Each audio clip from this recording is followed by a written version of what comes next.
Hello mga kamama, samahan niyo ako ulit sa aking ganap ngayong araw.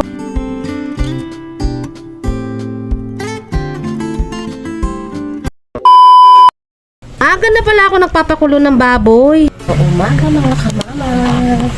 So ayan, ito ating morning. Kape muna tayo. Ako ay nagkakape.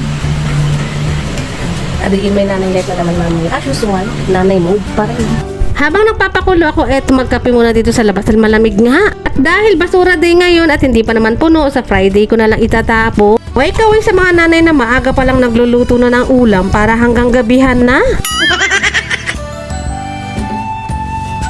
Adobong baboy ang ating gagawin pero ang gusto ni Kuya yon ay walang sabaw or patuyo. Tatanggalan ko na lang ng sabaw kasi gusto ko talaga may sabaw, itatabi ko na lang. Ito na yung ating adobo. Pag malambot na talaga yung ating baboy, madali na lang talaga siya maluto. Ito rin ba ang inyong partners mga mi? Kahit nag-alarm na, ikaw pa rin talaga gigising. Hirap nga lang talaga sa schedule net. Umaga na talaga siya nakakawet. Kulang na kulang yung tulog niya. Maya ako'y lumabas muna saglit, ako'y nagpahangin. Tunay nga naman talaga napakasarap ng hangin kada umaga.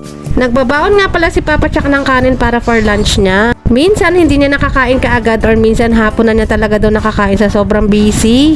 Ang hirap lang ngayon kasi dalawa na yung aking inaasikaso at di rin ako magkanda ugaga.